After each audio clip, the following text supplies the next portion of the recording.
all the time, Okay. but I get like this itch and Bumpy? red and bumpy, blotchy, red and bumpy. Are you guys talking about homecoming? Because it sounds like you're talking about homecoming. It may have started at An homecoming. experience, Yeah, yeah. that started at homecoming. Yeah. Most bad things happen in homecoming. STDs, rape, Rape. roofing. Roofling, yeah, well. Been there, A done lot of all bad those. events take place during homecoming. Well, you know, actually, yeah. You do have something. It takes me back to a story, a very depressing story. Freshman year, it was quite the experience. My friends and I had a little too much to drink as we went to the homecoming game, and well, let's just say my one friend, he didn't really make it. We got in there, and within 20 minutes, he was passed out in the bleachers. I couldn't find him for 2 days, but I left him because I went on with my friends to another party.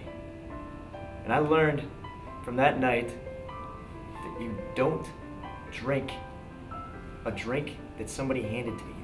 Because the next morning, I woke up with cocaine underneath my nose and somewhere in Cleveland. Never even been to Cleveland.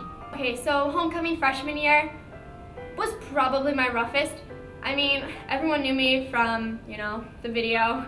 I had sex with a hot dog. So they thought I was willing to try new things. I went to Zeta Phi's Mexican themed party.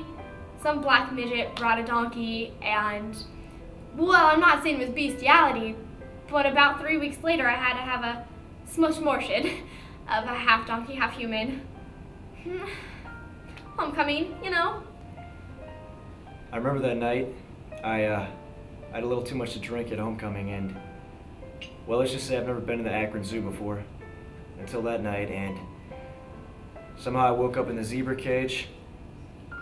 I'm not proud of the things that happened that night or the things that were said and done, but I've never been able to look at homecoming the same way, or zebras.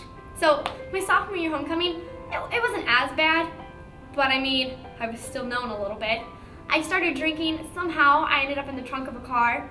But I mean, Akron's not that scary when you're alone and you're a little white girl with no form of weapon or keys or phone or any way to get away. But I found this homeless man and I traded him cigarettes for a way back to his box. And I slept there for the night. Rabies goes away fast. It's not that big of a deal. I don't know why people are still talking about it. Hold on, I gotta take my meds. I'm getting a little angry. Yeah, actually, I guess now that you mention it, there are some sad stories at homecoming. Yeah, thanks for ruining for me, guys. Such buzzkills.